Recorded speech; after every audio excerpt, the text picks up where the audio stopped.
दोस्तों, भक्ति सेवा और सच्चे मन से की गई प्रार्थना हमेशा फलदायी होती है। भोलेनाथ अपने भक्तों की सच्ची भक्ति को कभी निराश नहीं करते और उन्हें सुख, शांति और समृद्धि का आशीर्वाद देते हैं। नमस्कार दोस्तों, सनातनी लोंडा YouTube चैनल में आपका दिल से स्वागत है। दोस्तों, चैनल को जरूर सब्सक्राइब कर लीजिए। दोस्तों, आज हम जो भी फल भोग रहे हैं वह हमारे पिछले जन्मों के कर्म के कारण है। वह हमारा प्रारब्ध कहलाता है। वह फल कर्ता को भोगना ही पड़ता है। कर्मों का फल हमें अवश्य मिलता है। जैसे भी कर्म किए होंगे वैसे ही फल मिलेगा। लेकिन हम इस बात को समय पर समझ ही नहीं पाते। जब तक हमें इस बात का ज्ञान होता है कि हमने जो भी कर्म किए हैं उनका परिणाम क्या होगा, तब तक समय बहुत अधिक बीत चुका होता है। हम अपने जीवन में जैसे कर्म करते हैं उनका वैसा ही फल हमें इस जीवन में भोगना पड़ता है। प्रत्येक कर्म का कुछ ना कुछ फल होता है। दोस्तों, आज हम आपको एक बुजुर्ग औरत और उसकी 3 बहुओं की कथा, जो अपने कर्मों की वजह से पशु बन गए। दोस्तों, आज की कथा बड़ी ही धार्मिक है। मेरा आपसे निवेदन है कि कथा को अंत तक जरूर सुने। एक छोटे से गांव में एक बुजुर्ग औरत रहती थी। उसके 3 बहनें और 3 बेटे थे। बुजुर्ग औरत बहुत धार्मिक थे और हर दिन पूजा पाठ में समय बिताती थी। वह सुबह सुबह उठकर गंगा स्नान करने जाते और भोलेनाथ की पूजा करती थी। कार्तिक महीने में वह विशेष रूप से स्नान और पूजा करते थे। इस दौरान वह माखन मिश्री, दही मिश्री और तुलसी के पत्तों का भोग भोलेनाथ को चढ़ाते थे और प्रसाद और दोषी पड़ोसी में बांटते थे। गांव के लोग उसकी पूजा पाठ की बहुत इज्जत करते थे।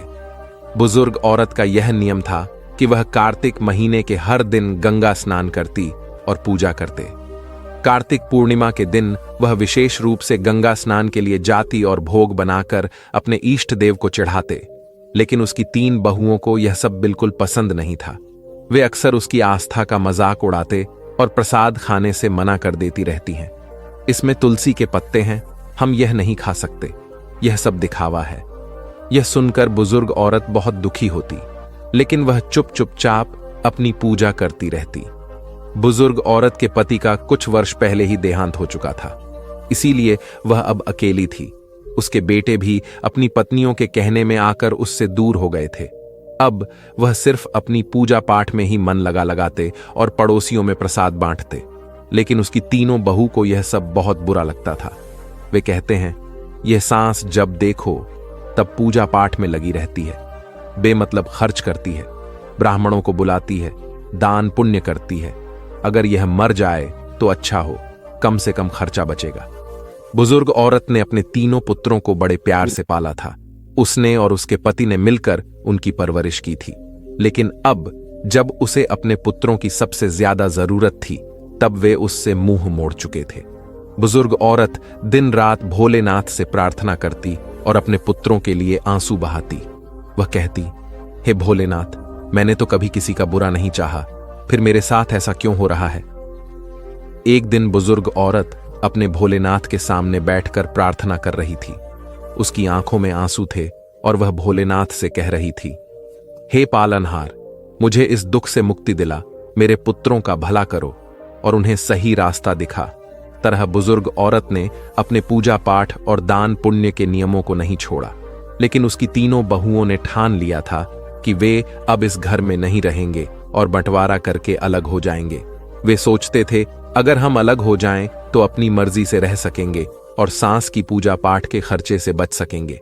3 बहुओं ने एक दिन आप में बात की और बंटवारे की योजना बनाई। उन्होंने अपने पतियों से कहना शुरू किया कि अब हमें अलग हो जाना चाहिए।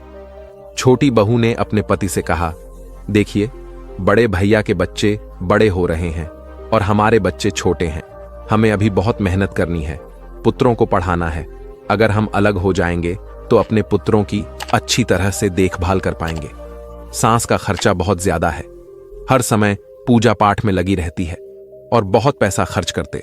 दूसरी बार उन्हें भी अपने पति को समझाया, देखिए, अब बंटवारा हो जाना चाहिए। हम अपनी मर्जी से रहेंगे, क्या खर्चा करना है क्या नहीं करना है हम खुद तय करेंगे।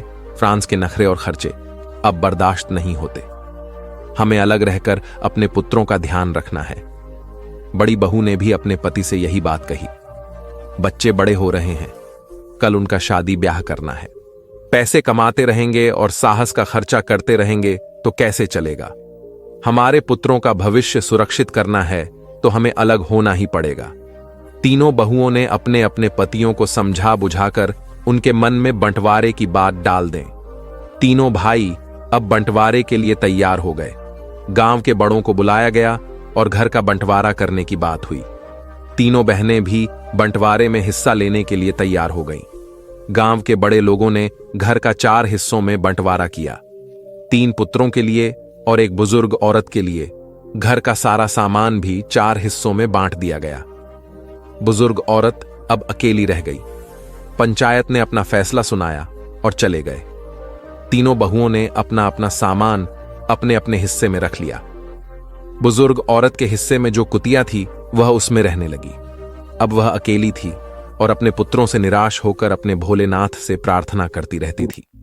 वह रोज सुबह जल्दी उठकर गंगा स्नान करती और भोलेनाथ विष्णु और माता लक्ष्मी की पूजा करते।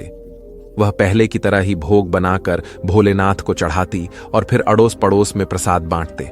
लेकिन अब वह बहुत अकेली हो गई थी। उसके तीनों पुत्रों ने उससे मुंह मोड़ लिया था और उसकी बहुओं ने उसे घर से बाहर कर दिया था। वह रोज भोलेनाथ से प्रार्थना करते हैं, भोलेनाथ मुझे इस दुख से छुटकारा दिला, मेरे पुत्रों का भला करो और उन्हें सही रास्ता दिखाओ। बुजुर्ग औरत के पास जो थोड़ा बहुत आटा दाल और चावल था उसी से काम चलाते। वह सोचती है, अब मुझे अपनी जिंदगी इसी तरह गुजारनी पड़ेगी। मेरे पुत्रों ने तो मुझे छोड़ दिया है, लेकिन मैं भोलेनाथ की भक्ति नहीं छोड़ेंगे। उसकी भक्ति में कोई कमी नहीं आई। वह हर रोज तुलसी के पत्तों से भोलेनाथ का पूजन करते और पड़ोसियों को प्रसाद बांटते। एक दिन जब बुजुर्ग औरत अपनी कुटिया में बैठी रो रही थी, तभी एक युवक आया। उसने दरवाजा खटखटाया। बुजुर्ग औरत ने दरवाजा खोला और देखा कि एक 20-22 साल का हष्ट-पुष्ट लड़का खड़ा था। उसके चेहरे पर तेज झलक रहा था। उसने कहा, अम्मा जी, आप मुझे पहचाना नहीं, लेकिन मैं आपके मायके से आया हूं। मेरा नाम श्याम है। मेरे बापू ने मुझे आपकी मदद करने के लिए भेजा है। बुजुर्ग औरत ने आश्चर्य से पूछा, श्याम, तुम मेरे मायके से आए हो? मैंने तुम्हें कभी देखा नहीं। तब श्याम ने मुस्कुराते हुए कहा, हां अम्मा, मैं आपके भाई का पोता है। हमें खबर मिली कि आपके पुत्रों ने आपको घर से निकाल दिया है, इसीलिए मेरे बापू ने मुझे आपकी मदद करने के लिए भेजा है। बुजुर्ग औरत की आंखों में आंसू आ गए। उसने श्याम को अंदर बुलाया और उसे बैठने के लिए कहा। उसने पानी का गिलास और थोड़ा सा घेवर दिया। श्याम ने पानी पिया और घेवर खाया।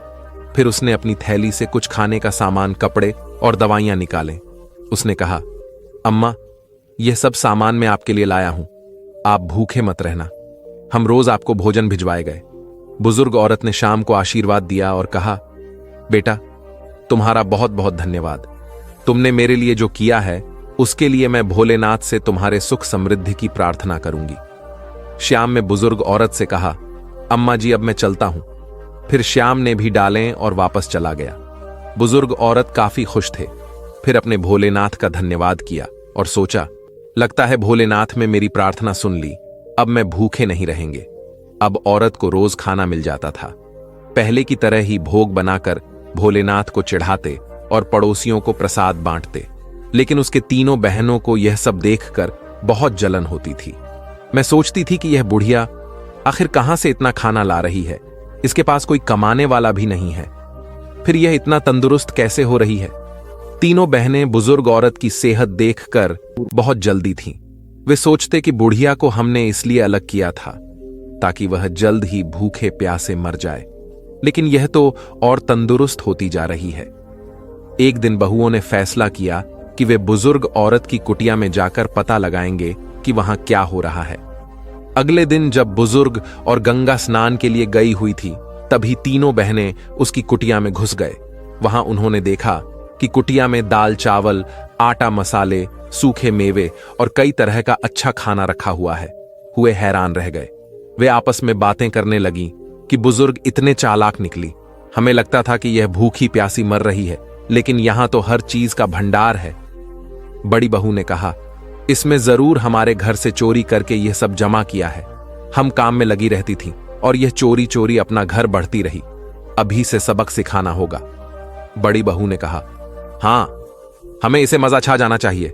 देखते हैं कि उसने यहां क्या जमा किया है। छोटी बहू ने भी सहमति जताई। सही कहा, हमें इसके खिलाफ कुछ करना होगा। तीनों बहनें झोली भर भर कर सामान अपने घर ले जाने लगे। जैसे ही उन्होंने खाने का सामान उठाया, उन्होंने देखा कि उसमें तुलसी के पत्ते हैं। गुस्से में आकर उन्होंने तुलसी के पत्ते नाली में फेंक दिया। यह देखकर वे और भी क्रोधित हो गए और सामान उठाकर बाहर जाने लगी। तभी एक अजीब घटना घटी। तीनों बहुओं ने देखा कि उनके हाथ पैर धीरे धीरे कुत्ते के पंजों में बदलने लगे। वे डर गए और चिल्लाने लगी, लेकिन कोई उनकी मदद नहीं कर पाया। कुछ ही पलों में तीनों बहनें पशु बन गई। गांव में हड़कंप मच गया। कुछ देर बाद पुत्रों और पतियों ने जब यह देखा तो वह हैरान रह गए। उन तीनों के बच्चे चिल्लाने लगे, मम्मी पशु बन गई है, पापा देखो मम्मी को क्या हो गया। तीनों बहुओं के प्रति समझ नहीं पा रहे थे कि यह कैसे हुआ। उन्होंने कोशिश की कि पशु को घर से बाहर भगा है, लेकिन वे घर छोड़ने को तैयार नहीं थे। वे अपनी भाषा में कुछ समझाने की कोशिश कर रही थीं, लेकिन कोई उनकी बात नहीं समझ पा रहा था। बच्चे रो रहे थे और पतियों को भी रोना आ रहा था। उन्होंने अपने पुत्रों को संभालते हुए कहा, चलो अब कुछ नहीं किया जा सकता, हमें औरत का इंतजार करना होगा शायद, का फैसला किया। बूढ़ी औरत को अब अपने रोज के जीवन में थोड़ी राहत मिल रही थी। श्याम रोज खाना रथ जाता था और बुजुर्ग औरत भोलेनाथ का भोग लगाकर पहले की तरह प्रसाद बांटते थे, लेकिन उसे इस बात का कोई अंदाजा नहीं था कि उसके घर में क्या हो रहा है। उसे यही लगता था कि सब कुछ पहले जैसा ही चल रहा है। इधर तीनों बहनें पशु बनकर घर के आंगन में बैठी थीं। उनके पतियों को घर का सारा काम करना पड़ रहा था। वे बहुत परेशान थे और अपनी पत्नियों की वापसी का इंतजार कर रहे थे। गांव के लोग भी इस अजीब घटना से हैरान थे। हर कोई यही कहता था कि यह सब बुजुर्ग औरत की भक्ति और उसकी तपस्या का फल है। गांव के कुछ लोगों ने बुजुर्ग औरत को गंगा स्नान के लिए जाते देखा। उन्होंने सोचा कि अब उसे सारी बात बतानी चाहिए। वे उसके पास गए और बोले, माई तुम्हारे घर में कुछ अजीब हो रहा है। तुम्हारी तीनों बहनें पशु बन गई हैं। बुजुर्ग औरत को यह सुनकर बहुत आश्चर्य हुआ। उसने सोचा कि यह कैसे संभव हो सकता है। उसने तुरंत गंगा स्नान किया और घर की ओर लौट पड़े। उसके दिल में बहुत सारी आशंकाएं थीं। उसने भोलेनाथ से प्रार्थना की, हे भोलेनाथ, मेरे घर की रक्षा करना और मेरे पुत्रों को सही रास्ता दिखाना। जब बुजुर्ग औरत घर पहुंची तो उसने देखा कि गांव के लोग उसके घर के सामने इकट्ठा थे। उसने पूछा, क्या हुआ, यहां इतनी भीड़ क्यों लगी है? गांव वालों ने उसे सारी घटना बताई। बुजुर्ग औरत ने अपने पुत्रों को बुलाया और पूछा, यह सब कैसे हुआ? तुम लोगों ने क्या किया? पुत्रों ने रोते हुए अपनी औरत को सारी कथा सुनाई। उन्होंने कहा, औरत, हमसे बहुत बड़ी गलती हो गई। हमारी पत्नी उन्हें आपके सामान को नाली में फेंक दिया था और उसी समय में पशु बन गए। अब हमें नहीं पता कि उन्हें कैसे ठीक करें। बुजुर्ग औरत ने अपने पुत्रों को दिलासा दिया और कहा, ऊपर वाला सब ठीक करेंगे, तुम लोग घबराओ मत। बुजुर्ग औरत ने अपने भोलेनाथ से प्रार्थना की और उनसे समाधान औरत का। उसने सोचा कि शायद किसी साधु महात्मा या महात्मा के पास इसका समाधान हो सकता है। वह तुरंत पास के एक नगर में एक साधु महात्मा के पास गई और उन्हें सारा हाल बताया। साधु महात्मा ने ध्यान से सारी बातें सुनी और कहा, यह सब तुम्हारी भक्ति और तपस्या का फल है, लेकिन चिंता मत करो, इसका उपाय भी है। बुजुर्ग औरत ने पूछा, महात्मा, कृपया मुझे उपाय बता, मैं अपने पुत्रों को इस हालत में नहीं देख सकते हैं। साधु महात्मा ने कहा, तुम्हें कार्तिक महीने में विशेष पूजा करनी होगी। तुम्हारे स्नान के पानी से तुम्हारी बाहों को नहलाना होगा और ब्राह्मणों को भोजन कराकर उनके झूठे भोजन को बहुओं को खिलाना होगा। इससे वे अपने असली रूप में वापस आ जाएंगे। बुजुर्ग औरत ने साधु महात्मा को धन्यवाद दिया और अपने घर जाकर पुत्रों को यह उपाय बताया। पुत्रों ने कहा, औरत, हम तुम हर बात मानेंगे, हम इस उपाय को जरूर पूरा करेंगे। बुजुर्ग औरत ने कार्तिक महीने की विशेष पूजा की तैयारी शुरू कर दें। उसके 3 पुत्र और गांव के लोग भी इस पूजा में मदद करने लगे। पुत्रों ने मिलकर पूजा का सारा सामान इकट्ठा किया और भोलेनाथ के लिए भोग बनाने की व्यवस्था की। हर सुबह बुजुर्ग औरत गंगा स्नान के लिए जाती और स्नान के पानी को एकत्रित करते। उसके बाद वह भोलेनाथ की पूजा करती और फिर अपने पड़ोसियों को प्रसाद बांटते। इस बीच तीनों बहनें अभी भी कुत्ते के रूप में घर के आंगन में बैठे रहते। उनके पतियों को घर का सारा काम करना पड़ता था।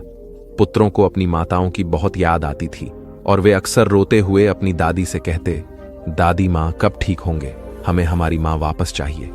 बुजुर्ग औरत पुत्रों को दिलासा देती और कहती, भोलेनाथ सब ठीक करेंगे, तुम लोग धैर्य रखो और प्रार्थना करो। पुत्रों को शांत करने के लिए वह उनसे कहानियां सुनाती और उनके साथ समय बिताते। बुजुर्ग औरत ने पूजा के लिए 5 ब्राह्मणों को बुलवाया। पुत्रों ने भी अपनी ओर से 5-5 ब्राह्मणों को बुलाया। इस प्रकार कुल 20 पंडितों को बुलाया गया। बेटों के लिए विशेष भोग तैयार किया गया। कार्तिक पूर्णिमा का दिन आया और बुजुर्ग औरत ने अपने पुत्रों की मदद से पंडित भोजन की तैयारी की। सुबह सुबह सभी पंडितों को आमंत्रित किया गया और उन्हें विशेष पकवान बनाकर खिलाया गया।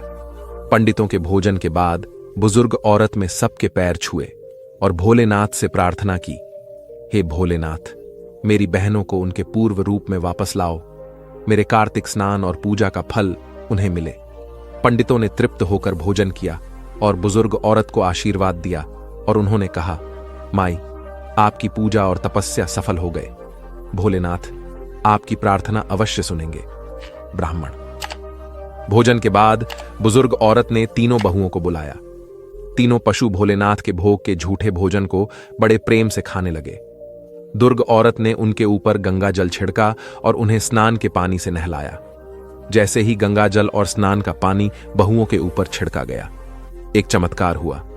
धीरे धीरे तीनों बहनें अपने असली रूप में वापस आने लगे।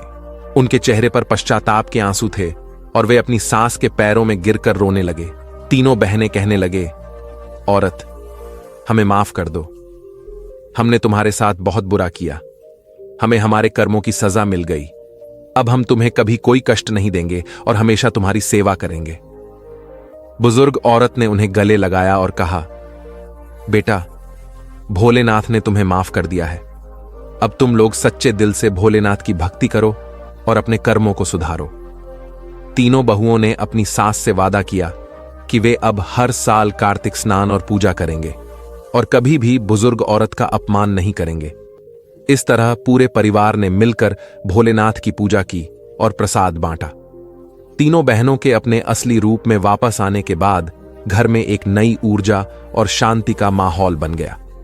बुजुर्ग औरत की भक्ति और तपस्या ने पूरे परिवार को एक नया जीवन दिया था। अब सभी मिलकर भोलेनाथ की पूजा करते और कार्तिक स्नान की महिमा को समझाते थे।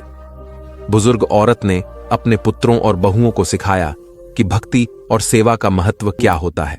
उसने कहा, देखो बेटा, भोलेनाथ की पूजा और सेवा से हमें सच्चा सुख और शांति मिलती है। हमें हमेशा सच्चे दिल से भक्ति करनी चाहिए और दूसरों की मदद करनी चाहिए। बड़ी बहू ने कहा, औरत, हम आप समझ गए हैं कि भोलेनाथ की पूजा का क्या महत्व है। हम हर साल कार्तिक स्नान करेंगे और भक्ति से जीवन जिएंगे। बड़ी बहू ने भी अपनी ओर से कहा, औरत, हमें माफ कर दो। हमने तुम्हारे साथ बहुत गलत किया। अब हम तुम्हारी सेवा करेंगे और तुम्हारे साथ मिलकर भोलेनाथ की पूजा करेंगे। छोटी बहू ने भी अपनी औरत से वादा किया और अब हम सब मिलकर रहेंगे और कोई भी तुम्हें कभी तकलीफ नहीं देगा। हम हर साल कार्तिक स्नान और पूजा करेंगे। बुजुर्ग औरत बहुत खुश हुई और अपने पुत्रों को आशीर्वाद दिया। अब घर में सब मिलजुल कर रहने लगे। अगले साल कार्तिक पूर्णिमा के दिन पूरे परिवार ने मिलकर विशेष पूजा का आयोजन किया। घर को सजाया गया और भोलेनाथ विष्णु और माता लक्ष्मी की विशेष आराधना की गई। तीनों बहनें सुबह सुबह उठकर स्नान के लिए गए और स्नान के बाद भोलेनाथ का भोग तैयार किया। बुजुर्ग औरत ने सभी को सिखाया कि कैसे तुलसी के पत्तों का उपयोग करना है और भोलेनाथ का भोग लगाना है। उसने कहा, तुलसी के पत्तों में दिव्य शक्ति होती है और भोलेनाथ को यह बहुत प्रिय है। हमें सच्चे मन से पूजा करनी चाहिए और भोलेनाथ का भोग लगाना चाहिए। तीनों बहनों ने पूरी श्रद्धा के साथ पूजा की और भोलेनाथ का भोग लगाया। उसके बाद सभी ने मिलकर प्रसाद बांटा और गांव के लोगों को भी बुलाया। गांव के लोग भी बुजुर्ग औरत की भक्ति और तपस्या की तारीफ करने लगे। लेना, आपकी कृपा से अब परिवार में सुख और समृद्धि आने लगी। तीनों भाइयों का व्यापार अच्छा चलने लगा और घर में खुशियों का माहौल बन गया। अब तीनों हुए भी अपनी सास की सेवा में लगी रहती और हर काम में उनकी मदद करते हैं। तीनों भाइयों ने भी अपनी औरत से वादा किया कि वे अब कभी भी उसे अकेला नहीं छोड़ेंगे और हमेशा उसकी सेवा करेंगे। वे सब मिलकर हर त्योहार और विशेष अवसरों पर भोलेनाथ की पूजा करते और प्रसाद बांटते। बुजुर्ग औरत का जीवन पूरी तरह से बदल चुका था। उसकी भक्ति और तपस्या ने पूरे परिवार को एक नई दिशा दी थी। अब सब मिलकर भोलेनाथ की आराधना करते और जीवन में सुख शांति पाते। दोस्तों, इस कथा से हमें यह सीखने को मिलता है कि भक्ति, सेवा और सच्चे मन से की गई प्रार्थना हमेशा फलदायी होती है। भोलेनाथ अपने भक्तों की सच्ची भक्ति को कभी निराश नहीं करते और उन्हें सुख, शांति और समृद्धि का आशीर्वाद देते हैं। दोस्तों, आज हम जो भी फल भोग रहे हैं वह हमारे पिछले जन्मों के कर्म के कारण है। वह हमारा प्रारब्ध कहलाता है।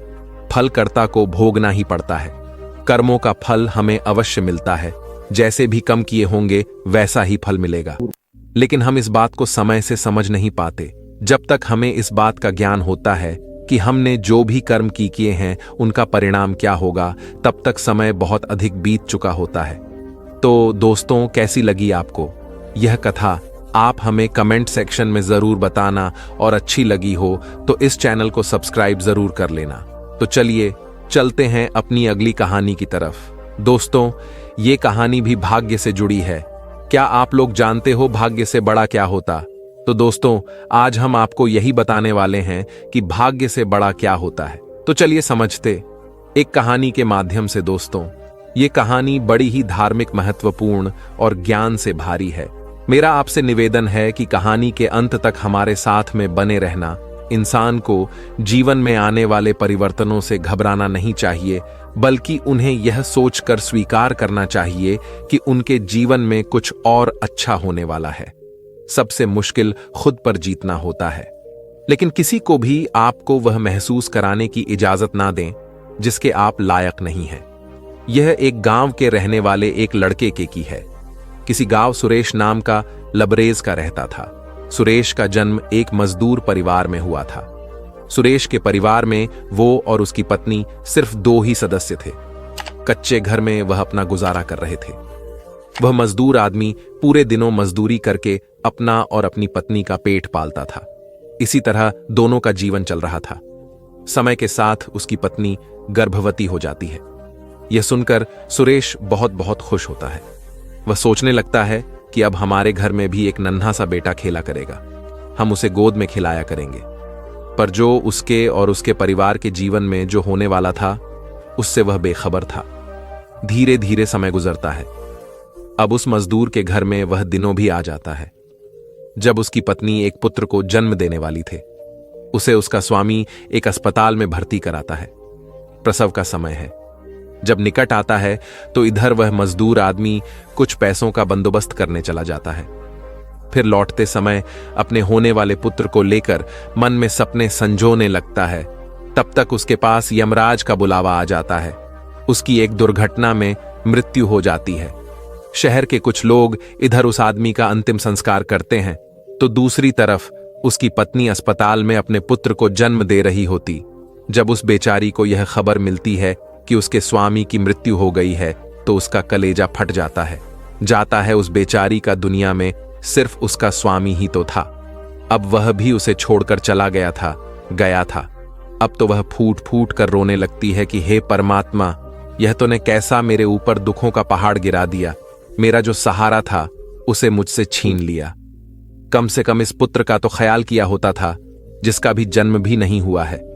पैदा होने से पहले ही तुमने उसके सर से पापा का साया हटा दिया है।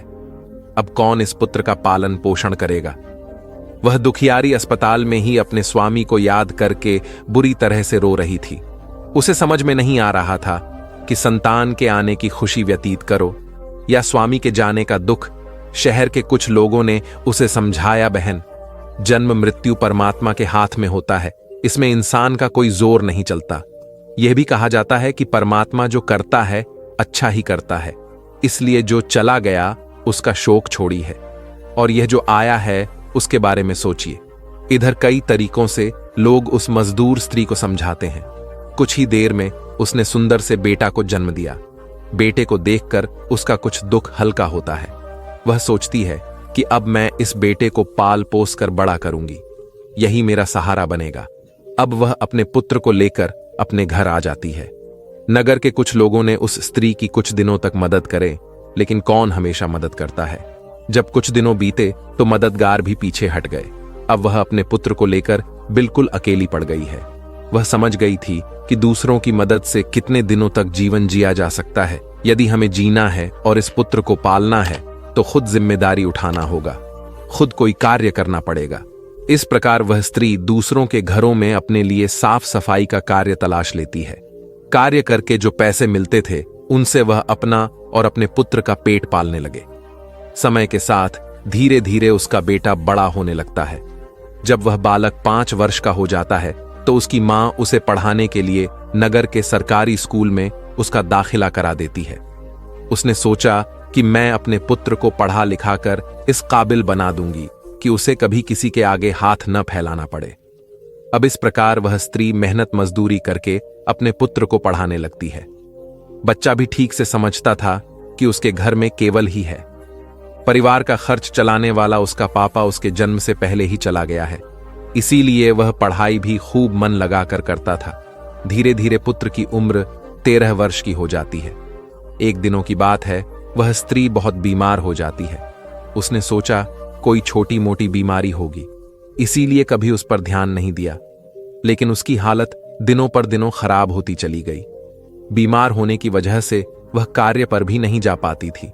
घर में इतने पैसे भी नहीं थे कि कहीं अपना ठीक से इलाज करा लेती थी। मां को अत्यंत बीमार देखकर बेटे को बहुत चिंता होती है। वह बालक कहता है, मां, तुम चिंता मत करो, मैं तुम्हारे लिए भी चिकित्सक के पास से दवाई लेकर आता हूं, तुम उसे खा लेना, फिर तुम जल्दी ही ठीक हो जाओगे। अपने बेटे की बात सुनकर मां की आंखें भर आती हैं। वह कहने लगे, लेकिन जाने से पहले तुम मेरी एक बात हमेशा याद रखना।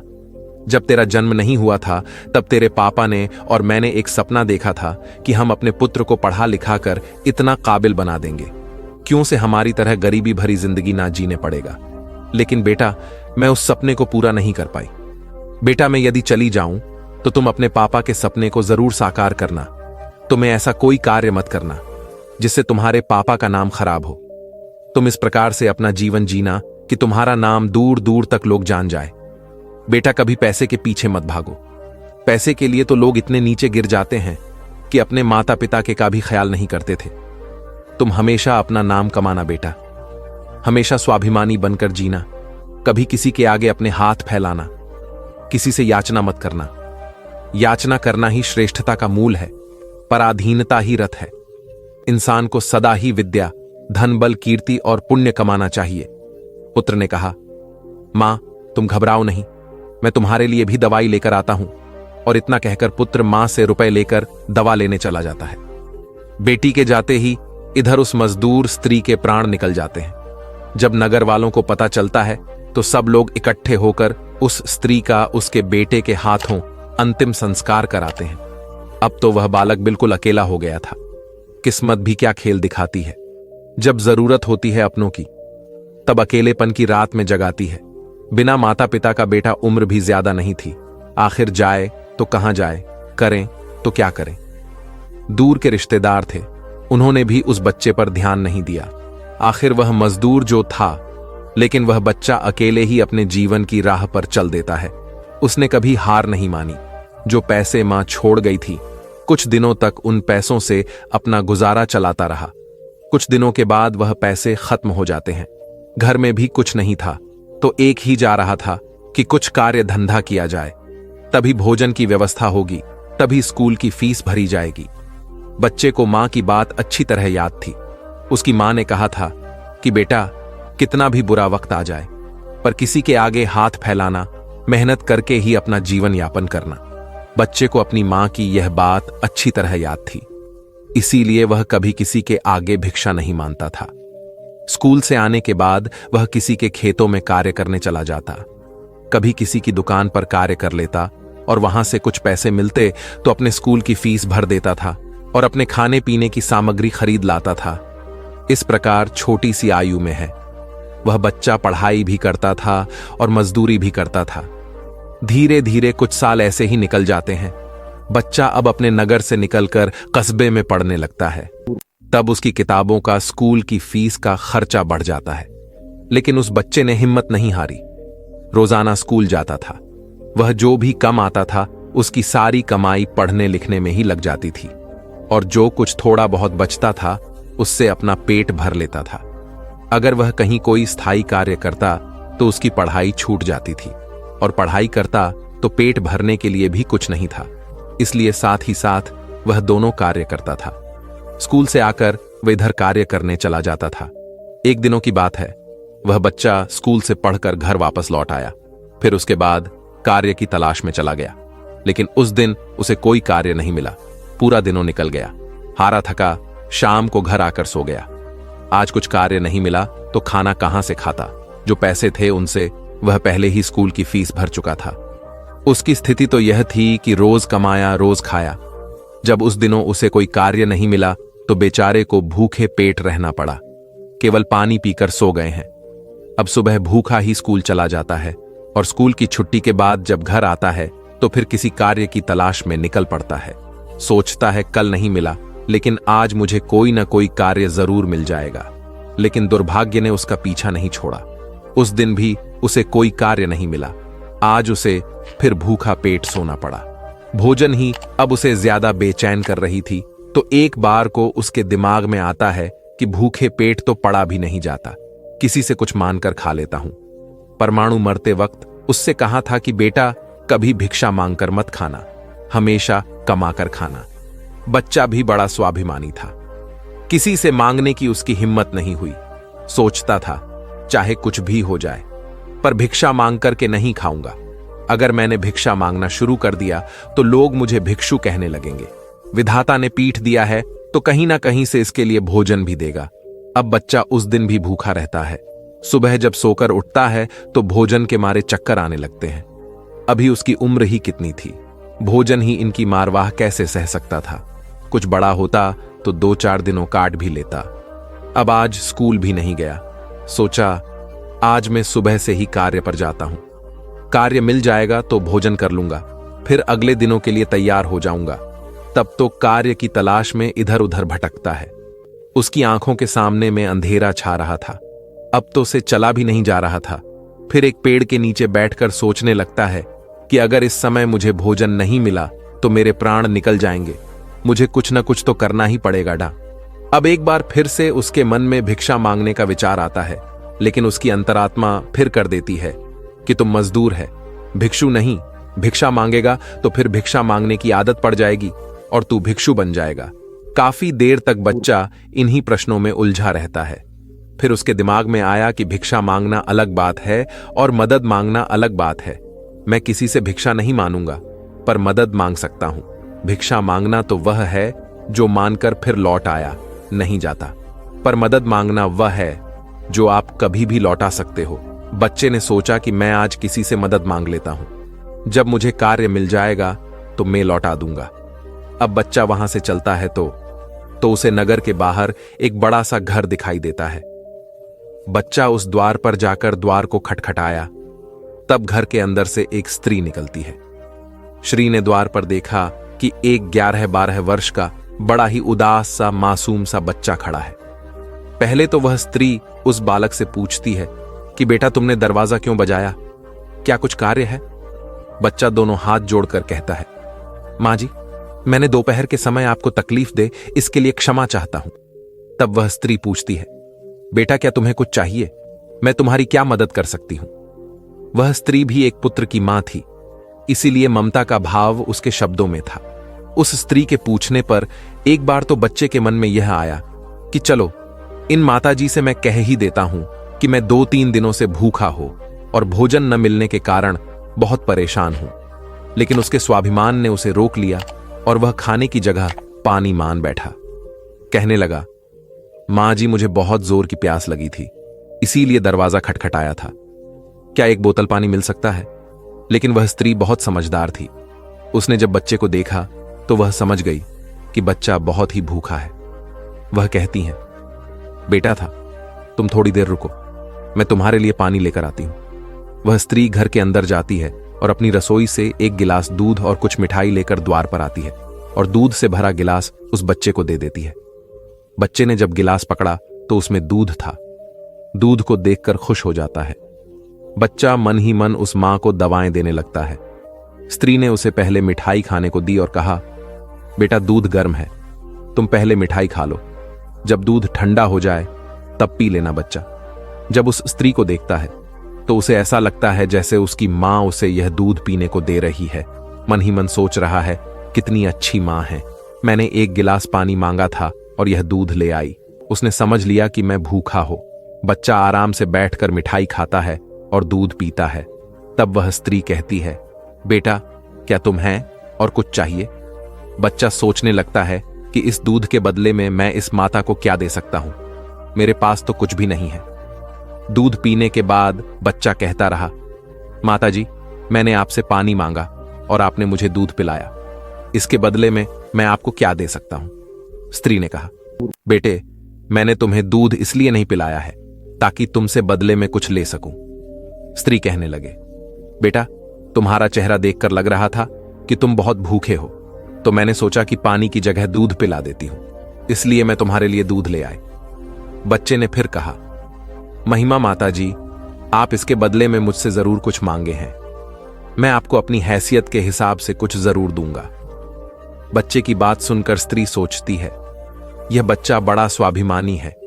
बच्चा बार बार उसे मानने की बात करता है तो वह स्त्री उसका मन रखने के लिए कह देती है कि बेटा मैंने यह दूध पिलाकर तुम पर कोई एहसान नहीं किया है, फिर भी यदि तुम मुझे कुछ देना चाहते हो तो तुम मुझे एक वचन दो कि जिस प्रकार आज मैंने तुम्हारी मदद की है, इसी प्रकार तुम भी जब कभी मदद करने लायक हो जाओ तो किसी जरूरतमंद की मदद करते हैं ना, जिस दिन तुम किसी की मदद कर दोगे उसी दिनों तुम मेरे इस एहसान से मुक्त हो जाओगे। उस स्त्री ने यह बात इसलिए कही थी ताकि वह बच्चा अपने आप को मजबूर न समझे और खुशी खुशी अपने घर को जा सके। वह बच्चा उस बात को अपने दिमाग में बैठा लेता है। वह उस स्त्री के पैर छूकर कार्य की तलाश में आगे को चला जाता है और इस प्रकार धीरे धीरे कई दिनों बीत जाते हैं। जिस स्कूल में पढ़ता था उसी स्कूल में उस स्त्री का बेटा भी पढ़ता था जिसने उसे दूध पिलाया था। एक दिन वह स्त्री अपने पुत्र को स्कूल छोड़ने जाती है तो उसने देखा कि स्कूल में वह बच्चा भी पढ़ रहा था। वह स्त्री उस बच्चे को पहचान लेती है। उसने स्कूल के शिक्षक से जाकर पूछा कि वह बालक कौन है, तो शिक्षक ने उसे बताया कि उस बालक का नाम अमृत है और वह बिना माँ बाप का बेटा है। छोटी सी आयु में ही उसके दोनों माँ बाप गुजर गए थे। यह जानकर उस स्त्री को बड़ा दुख होता है। सोचती है, जब इसके माँ बाप नहीं हैं तो फिर इस पढ़ाई का खर्च कौन उठाता है। तब स्कूल के बड़े शिक्षक बताते हैं, अमृत बहुत ही अच्छा बच्चा है, वह अपनी पढ़ाई का खर्च खुद उठाता है और पढ़ने में भी बड़ा तेज है। वह मेहनत मजदूरी करता है और तब जाकर स्कूल की फीस भरता है। जब कभी स्कूल नहीं आता है और अपनी फीस भी समय पर नहीं दे पाता है तो हम लोग उस पर ज्यादा दबाव नहीं बनाते थे। जब उस स्त्री को अमृत की स्थिति का पता चलता है तो वह करुणा से भर जाती है। उसका मन करता है कि मैं उस बालक की कुछ मदद करूं जिसका कोई नहीं होता रहा। ऐसे ही लोगों की मदद करनी चाहिए, तभी परमात्मा प्रसन्न होते हैं। जिसका कोई नहीं है वह परमात्मा का है और जरूरतमंद की मदद करने का अर्थ है कि आपने परमात्मा को प्रसन्न कर दिया। श्री ने सोचा, यह बच्चा मुझसे पैसे तो लेगा नहीं क्योंकि यह बड़ा स्वाभिमानी बालक है। तब उस स्त्री ने बड़े शिक्षक से कहा, श्रीमान जी अगर मैं इस बालक की फीस भर दिया करूं तो आपको कोई आपत्ति नहीं है।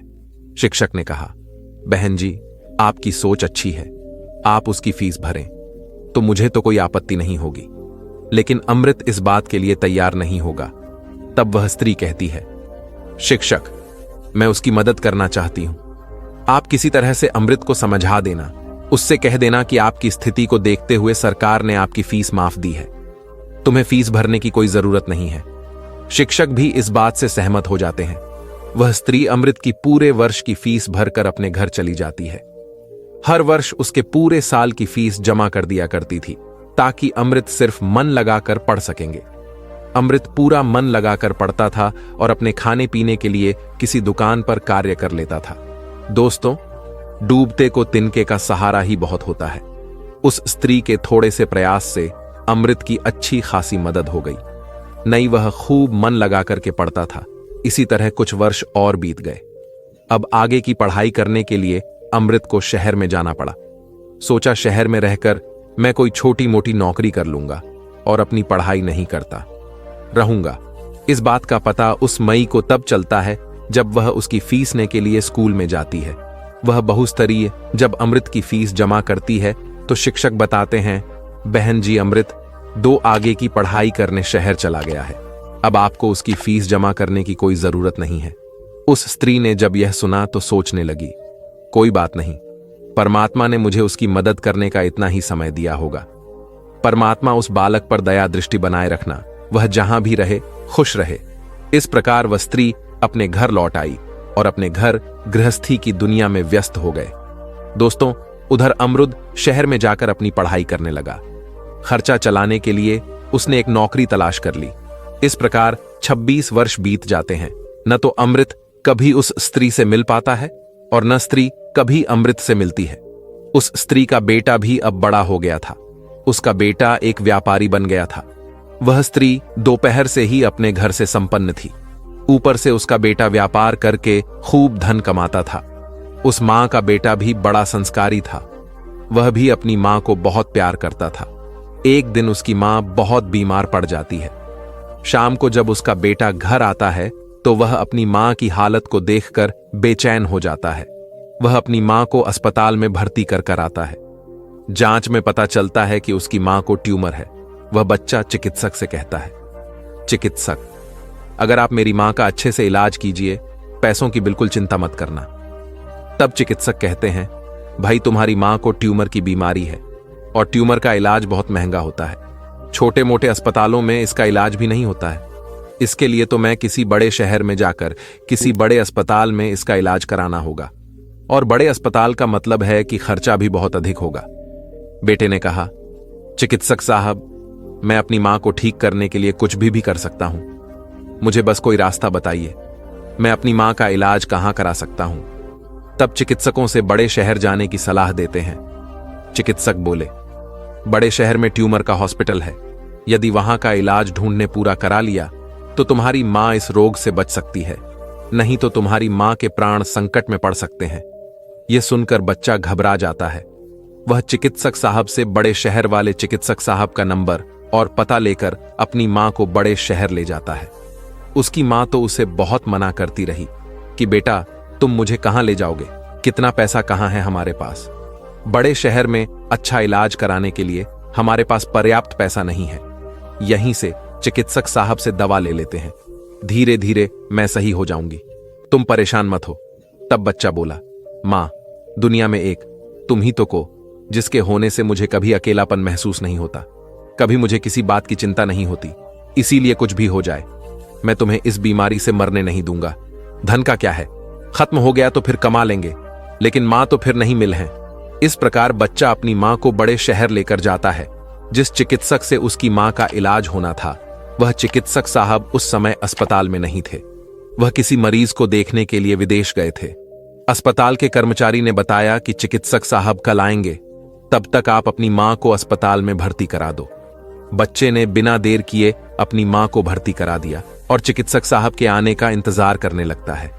अगले दिनों जब चिकित्सक साहब आते हैं तो वह बच्चा अपनी मां की हालत चिकित्सक आपको बताता है। चिकित्सक साहब ने भरोसा दिया कि जांच के आधार पर मैं कह सकता हूं कि तुम्हारी मां ठीक हो जाएगी, मगर इनका इलाज काफी लंबा चलेगा। बच्चे ने कहा, चिकित्सक साहब, कुछ भी हो जाए, मैं अपनी मां को ठीक कराकर ही घर ले जाना चाहता हूं, चाहे इसके लिए मुझे अपना सब कुछ बेचना पड़े। कितने ही दिनों मुझे यहां रुकना पड़ेगा। इस प्रकार वहां के चिकित्सक में उस मां का इलाज शुरू कर दिया। अगर छोटे शहर की बात होती तो खर्चा कुछ कम हो जाता था, लेकिन वहां का खर्चा तो बहुत लंबा था। फिर भी उस बच्चे ने हिम्मत नहीं हारी। दोस्तों, मां से अनमोल संसार में कुछ भी नहीं है। चिकित्सक साहब जो दवाइयां लिखते थे वह दवाइयां बहुत महंगी आती थीं। बच्चा अपनी मां के लिए महंगी से महंगी दवाइयां लेकर आता था। उधर उसका का जो व्यापार था वह अपनी मां की देखरेख के कारण उसमें भी समय नहीं दे पाया, तो वह भी ठंडा पड़ गया। कई दिनों तक इलाज होता रहा। धीरे धीरे मां की हालत में सुधार होने लगा। बेटे के पास जो जमा पूंजी थी वह खत्म होने लगी। इधर मां को जब पता चलता है कि बेटे के पास पैसे नहीं रहे तो मां कहती हैं, बेटा तुम भी महंगी दवाइयां क्यों ले रहे हो? कहां से चिकित्सक साहब की फीस भरोगे?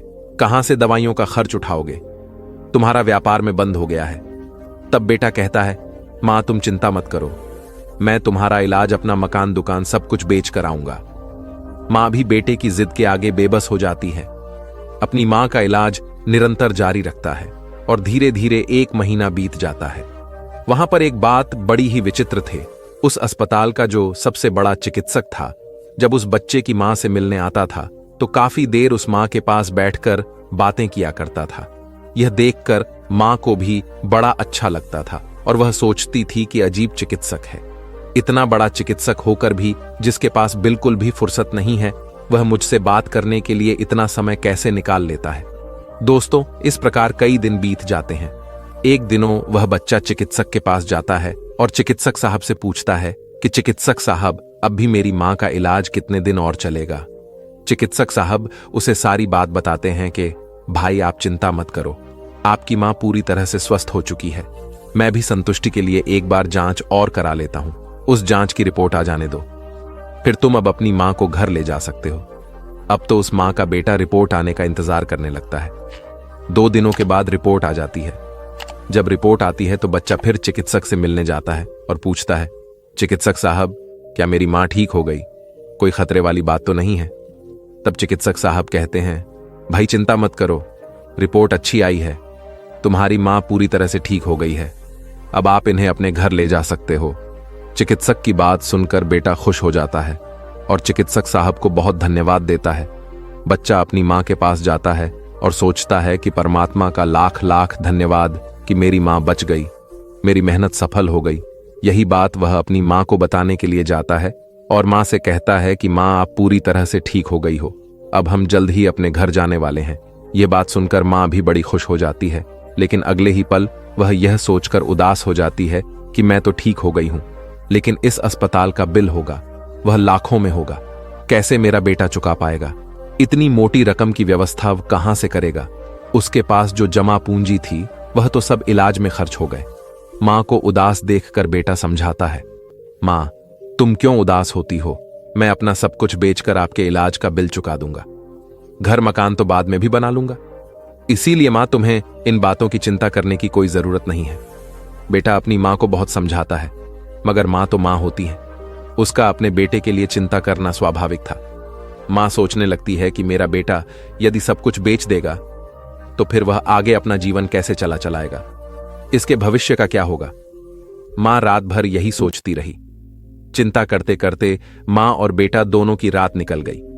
जब अगला दिनों होता है और उसकी मां की छुट्टी के समय होता है तो अस्पताल का एक कर्मचारी एक लिफाफा लेकर मां बेटे के पास आता है और उस स्त्री के बेटे से कहता है कि चिकित्सक साहब ने आपके लिए यह बिल का लिफाफा भेजा है, आप इस बिल को ठीक से देख लो और इस बिल को चुकाकर आप अपनी मां को अपने घर ले जाओ। बिल का लिफाफा देखकर वह अस्पताल का कर्मचारी तो चला गया।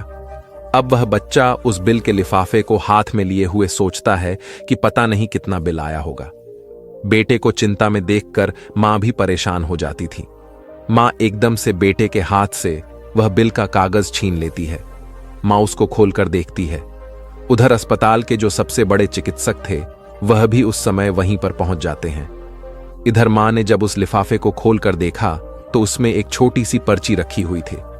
उस पर्ची पर लिखा हुआ था, मां जी आपने अपने बल का भुगतान तो 25 साल पहले ही कर दिया था, जब आपने 2 दिनों के भूखे पुत्र को 1 गिलास दूध और मिठाई खिला और अगले 5 साल तक उस पुत्र की स्कूल की फीस भी भरी थी। उसी तरह अगर जीवन में कुछ अंधेरा आ जाए तो ज्ञान रूपी पद से अंधेरे को मिटाकर सही रास्ता ढूंढा जा सकता है। ज्ञान वह हमने भी है जो रंक से राजा बना देती है, भटके को सही मार्ग दिखा देती है। तीसरी बात, आप दूसरों का भला कीजिए, दूसरों पर दया करो, तुम्हारा भला अपने आप होता चला जाएगा। आपको अपने जीवन में अगर किसी की मदद करने का सौभाग्य मिले तो जरूर करना। कहते हैं डूबते को तिनके का सहारा बहुत होता। हमारे जन्म पर भी असर हुआ होगा। हमारे जन्म पर किसने खुशी मनाई होगी? हम जिस बिछौना पर थे वह रुई का नरम तो था, सर्दी बिल्कुल नहीं लगती थी। मैं मन में सोच रहा था कि किसी बड़े घर में पैदा हुआ हूं। लेकिन जब हमारी आंख खुली तो मैंने देखा कि हमारी मां, जो से आप लोग कुतिया बोलते हो, बाप ने 5 बच्चों को छाती से चिपकाकर एक राह के ढेर में पड़ी थी। हम 5 भाई थे, बाकी 4 भाई तो लाल और भूरे रंग के थे। मैं अकेला ही काले रंग का था। सबसे छोटा मैं ही था, इसलिए कमजोर था।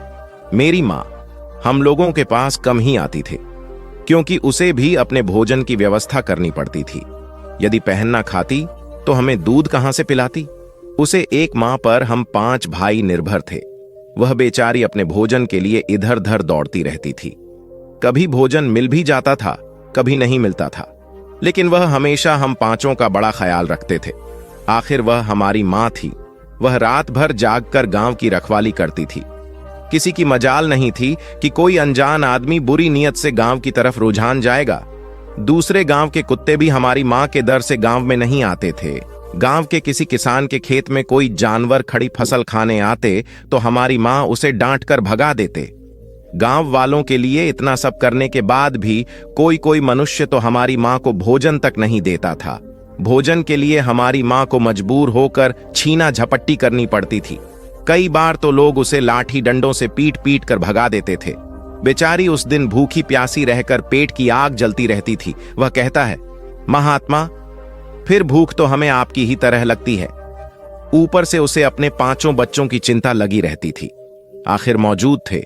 भूख उसे चैन से बैठने नहीं देती थी और गांव वालों का भी उसे देखकर हृदय नहीं पसीजता था। तो बेबस होकर उन लोगों के घरों में मैं चोरी से घूमना पड़ता था और खाने की कोई चीज मिल जाती तो उसे खाकर अपने पेट की आग बुझा लेते थे। कई बार तो लोग उसे खाने की वस्तु ले जाते हुए देखते थे तो लाठी डंडे लेकर उसके पीछे छोड़ जाते हैं। कुछ लोग तो कई बार उसे घर के अंदर बंद करके पीटते थे। हमारी मां का बुरा हाल कर देते थे। फिर वह कुत्ता महात्मा से कहता है, महात्मा, हमारी मां ने क्या बिगाड़ा था? उसमें सिर्फ अपने पेट के लिए भोजन हेतु चुराया था। चोरी करने का हमें कोई शौक नहीं है, पर पापी पेट हमें यह सब करने के लिए मजबूर कर देता है। एक दिन की बात है, बड़ी जोरदार बरसात हो रही थी। ओले पड़े थे, ठंडी हवा चल रही थी। उस ठंड में ठिठुर कर हमारे 3 भाई मारे गए। उस दिन हमारी मां बहुत रोई थी, लेकिन मनुष्य हमारी पीड़ा को नहीं समझा, क्योंकि उसके बच्चे थोड़े ही मर रहे थे। फिर वह कुत्ता कहता है, महात्मा, अब हम सिर्फ 2 भाई रह गए थे। हमारी मां हम दोनों की अच्छे से देखभाल करने लगे। फिर एक दिन उसी गांव में एक सेठ के घर पर दावत चल रही थी और अनेक प्रकार की मिठाइयां बन रहे थे। सेठ जी के घर काफी मेहमान आए हुए थे। हमारी मां कुछ खाने की तलाश में बार बार उधर जाते, लेकिन लोग उसे दुत्कार कर भगा देते थे। किसी को उस पर इतना भी तरस नहीं आया कि एक रोटी उस बेचारे को खाने को फेंकते।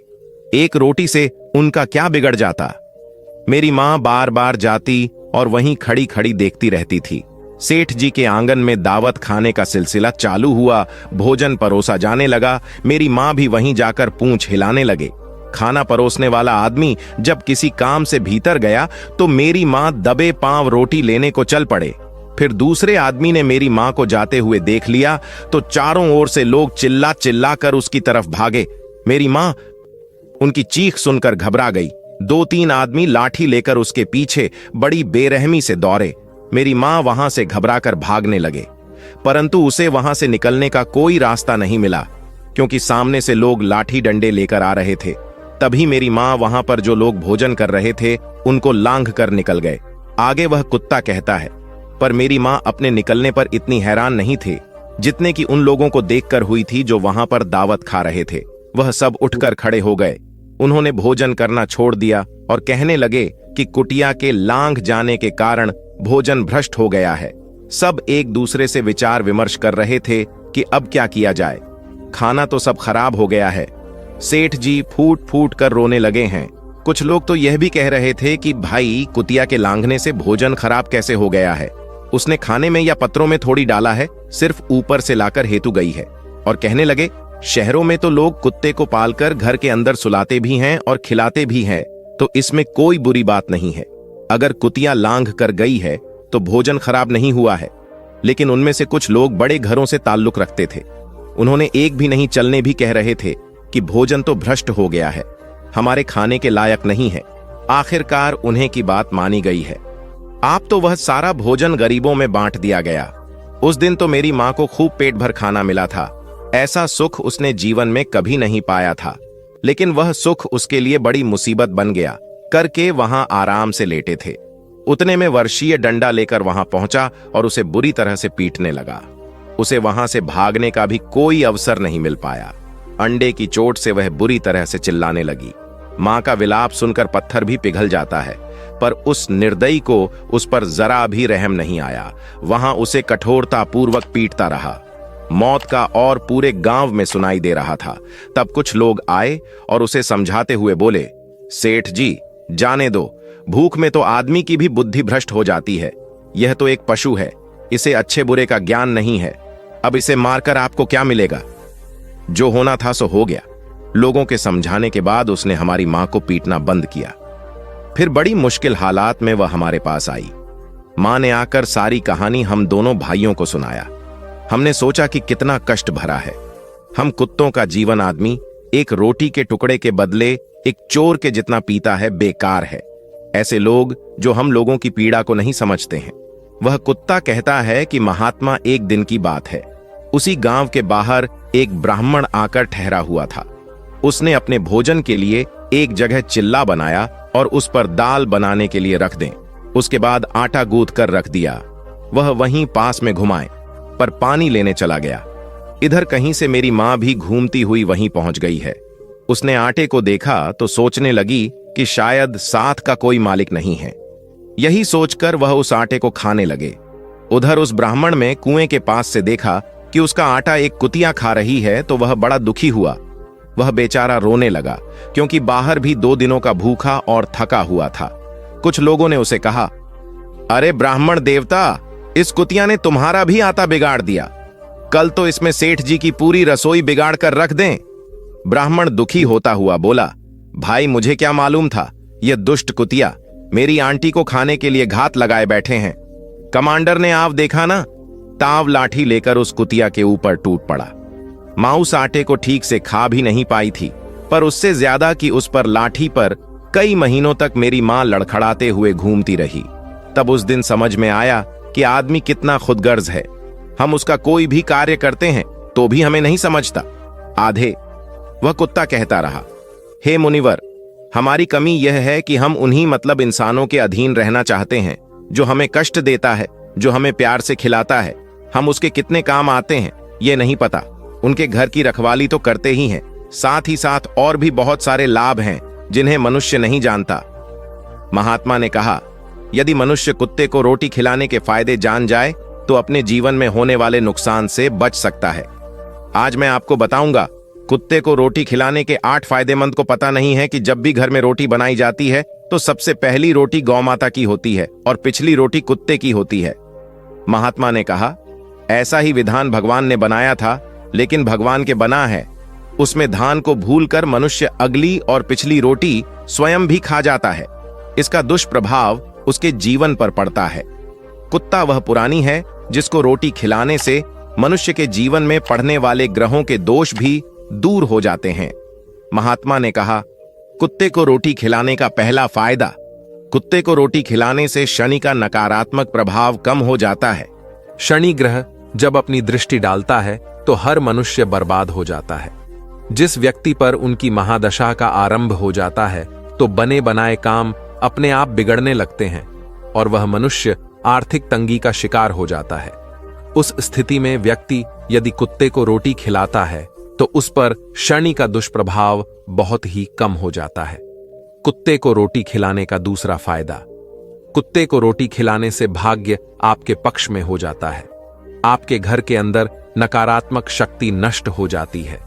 कुत्ते को रोटी खिलाने का तीसरा फायदा, कुत्ते को रोटी खिलाने से माता लक्ष्मी प्रसन्न हो जाती है और आपके घर में धन दौलत की कभी कमी नहीं रहती है।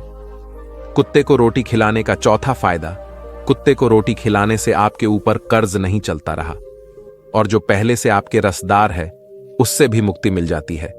कुत्ते को रोटी खिलाने का पांचवा फायदा, कुत्ते को सुबह शाम भोजन देने से आपका व्यापार बहुत अच्छे से चलता है। कुत्ते को रोटी खिलाने का छठा फायदा, कुत्ते को रोटी देने से आपकी आयु में वृद्धि होती है और अटका हुआ धन वापस मिल जाता है कुत्ते को रोटी खिलाने का। 7वां फायदा, कुत्ते को रोटी देने से हमेशा आपका स्वास्थ्य अच्छा बना रहता है और मानसिक रूप से आप मजबूत रहते हैं। आपका मन हमेशा ऊर्जावान रहता है। 6 विचार आपके मन के अंदर आते हैं कुत्ते को रोटी खिलाने का।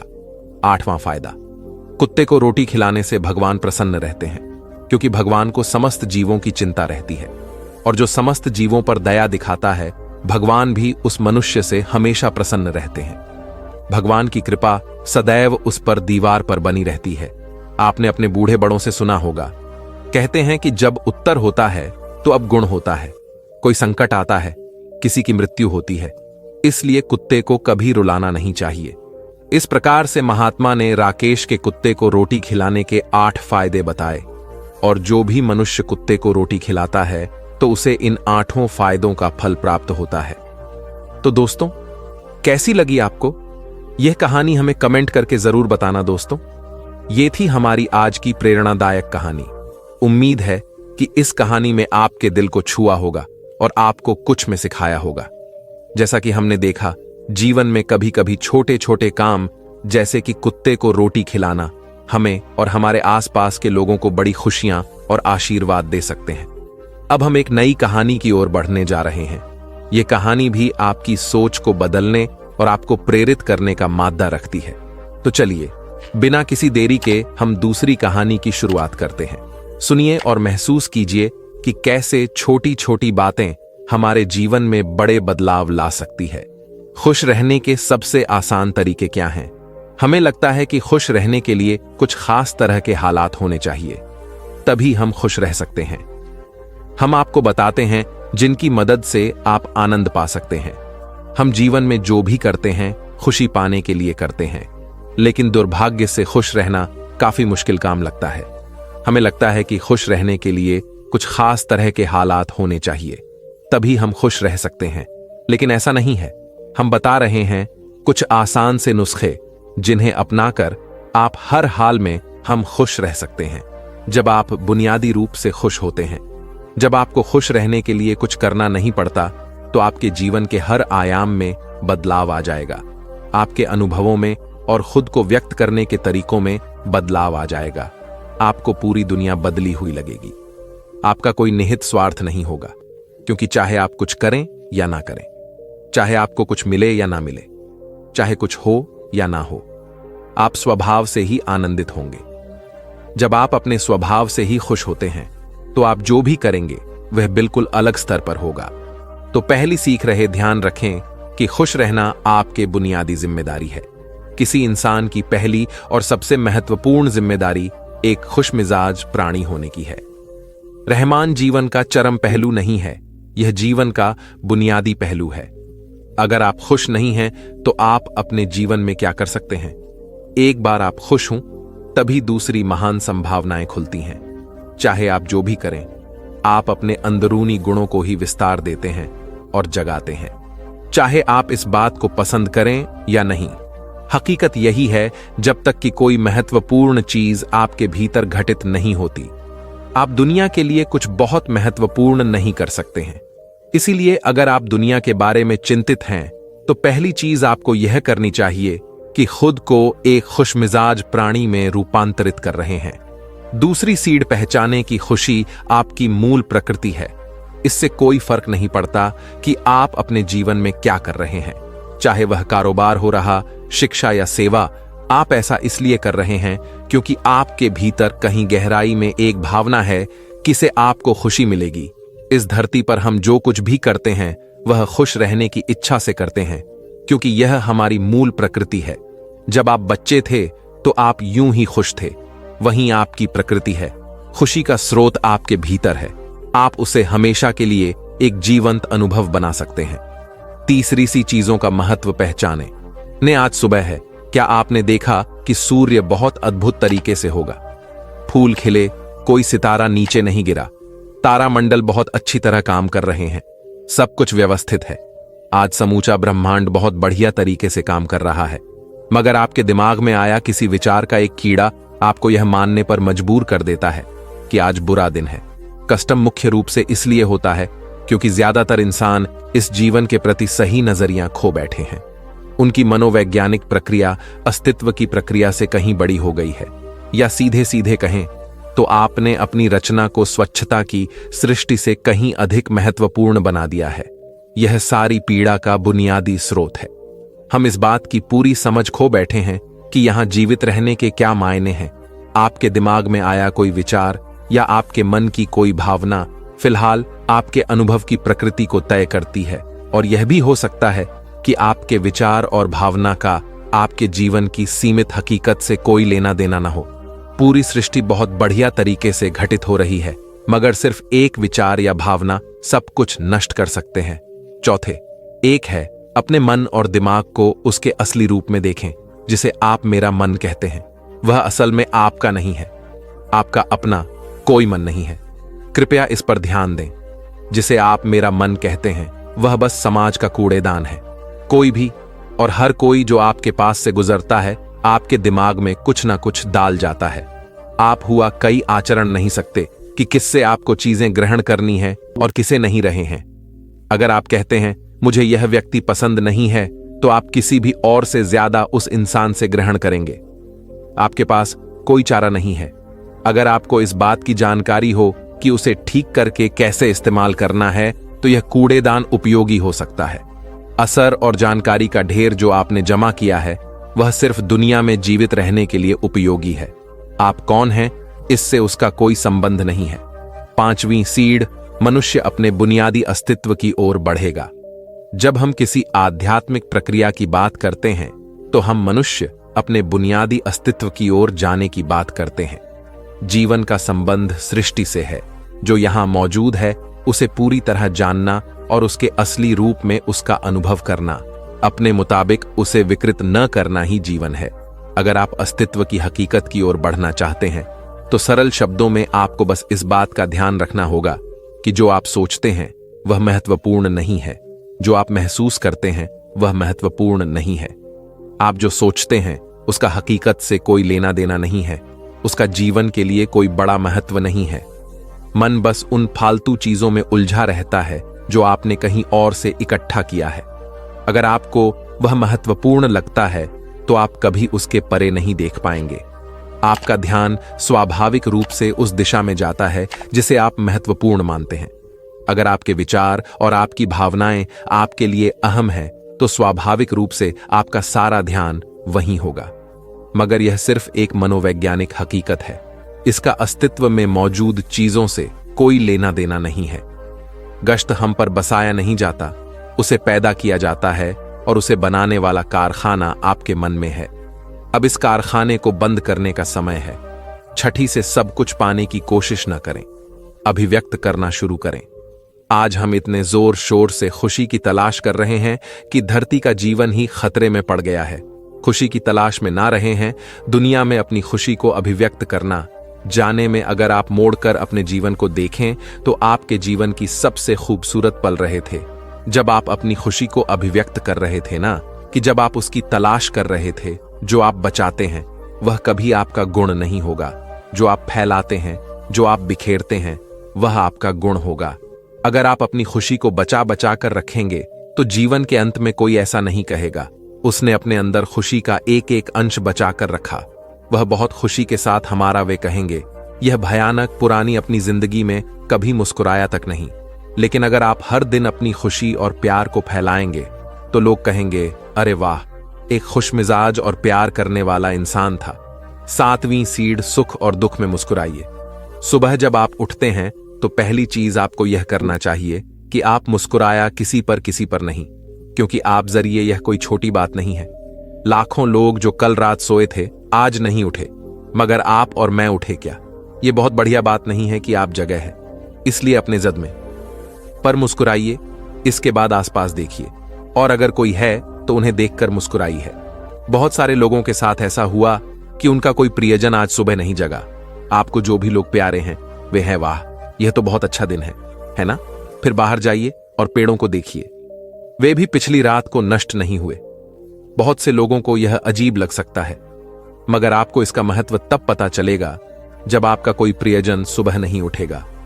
इसका महत्व जानने के लिए तब तक का इंतजार न करें। यह कोई अजीब या हंसने वाली बात नहीं है। यह सबसे कीमती चीज है कि आप जीवित हैं, और जो भी आपके लिए मायने रखता है वह जीवित है। इस दुर्भाग्यपूर्ण रात जब इतने सारे लोग नहीं उठे और कितने सारे लोगों के प्रयोजन नहीं उठे, तब आप और आपके प्रियजन नोट हैं। क्या यह शानदार नहीं है? इसका महत्व समझें और कम से कम मुस्कुराएं। कुछ लोगों को प्यार से देखना सीखें। 8वीं सीख, खुद को याद दिलाया। बहुत से लोगों को यह सब भूलने में बस घंटा भर लगता है और जल्दी ही उनका रेंगने वाला दिमाग किसी को काटने के लिए आतुर हो जाता है। इसलिए हर घंटे खुद को एक खुराक दें, जीवन की अहमियत याद दिलाएं। अगर आप बहुत ही संवेदनाहीन हैं तो हर आधे घंटे में खुद को याद दिलाया। अगर आप भीषण रूप से संवेदनाहीन हैं तो खुद को हर 5 मिनट पर याद दिलाया। अपने आप को याद दिलाने में बस 10 सेकंड लगते हैं, इसे बस 2 सेकंड में भी कर सकते हैं। मैं जीवित हूं, तुम जीवित हो, और क्या चाहिए? 9वीं सीख, जो आपके अंदर है उसे बदलने। वर्तमान में आपके जीवन की गुणवत्ता उन कपड़ों से तय नहीं होती जो आप पहनते हैं। वह आपकी शैक्षिक योग्यताओं, आपकी परिवार की स्थिति या आपके बैंक बैलेंस से तय नहीं होती। आपके जीवन की गुणवत्ता इस पर निर्भर करती है कि आप अपने भीतर कितने शांत और खुश हैं। निश्चित रूप से जिसे भोजन नहीं मिलता और जिसके पास जीवित रहने के लिए जरूरी बुनियादी चीजों की कमी है, वह शारीरिक रूप से बहुत कष्ट में होगा। इस पर ध्यान दिए जाने की जरूरत है। ऐसे लोगों के लिए हमें उन बुनियादी चीजों की व्यवस्था करनी होगी, मगर बाकियों के लिए उनकी जरूरत है। एक अंतहीन सूची है। आपको लगता है कि कार चला रहा आदमी सड़क पर पैदल चल रहे आदमी से ज्यादा खुश है। नहीं, आपके पास क्या है उससे यह तय नहीं होता। यह इस पर निर्भर करता है कि वे उस समय कैसा महसूस कर रहे। 10वीं और आखिरी सीख, अपने आप को दूसरों से तुलना करना छोड़ दें। ज्यादातर लोग इसलिए दुखी नहीं होते क्योंकि उनके पास किसी चीज की कमी होती है। वे दुखी इसलिए होते हैं क्योंकि वे खुद की तुलना किसी और से करते हैं। आप एक मोटर बाइक चला रहे हैं, आप किसी को मर्सिडीज चलाते देखते हैं और खुद को दुखी कर लेते हैं। साइकिल पर चलने वाला कोई व्यक्ति आपको मोटर बाइक पर देखता है और यह है उसके लिए लिमोसिन है। पैदल चलता कोई व्यक्ति साइकिल को देखकर सोचता है, अरे वाह, अगर मेरे पास सिर्फ यह साइकिल होती तो मैं अपनी जिंदगी में क्या क्या कर लेता रहा। यह एक बेवकूफाना खेल है जो चलता रहता है। जो लोग खुश रहने के लिए बाहरी हालात पर निर्भर रहते हैं, वे कभी अपनी जिंदगी में सच्ची खुशी नहीं महसूस कर पाएंगे। निश्चित रूप से अब समय है कि हम अपने अंदर झांकें और देखें कि हम किस तरह खुशहाली में रह सकते हैं। जीवन के अपने अनुभव से आप साफ साफ देख सकते हैं कि सच्ची खुशी आपको कभी मिलती है जब आपके अंतर मन में बदलाव आता है।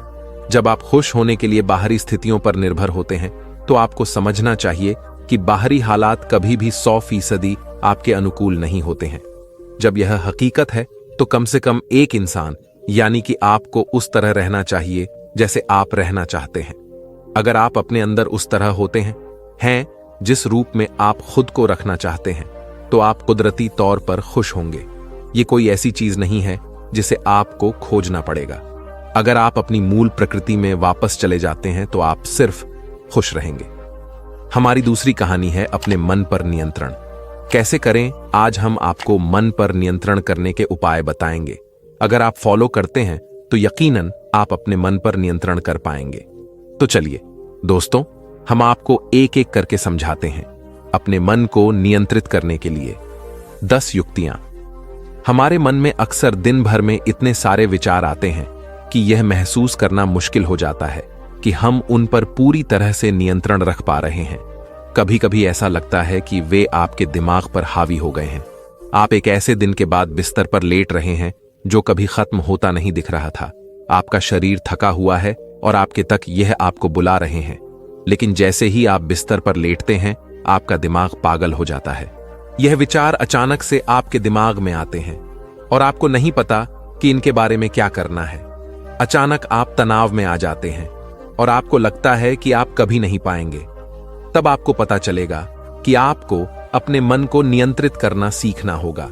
आप सीख सकते हैं कि उन अवांछित नकारात्मक विचारों को अधिक सकारात्मक सोच के लिए कैसे बदला जाए।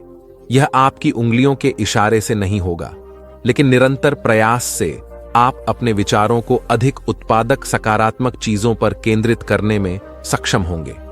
आइए जानें कि अपने विचारों को नियंत्रित करना क्यों महत्वपूर्ण है और हमारे विचार हमारे शरीर के बाकी हिस्सों से किस प्रकार जुड़े हुए हैं।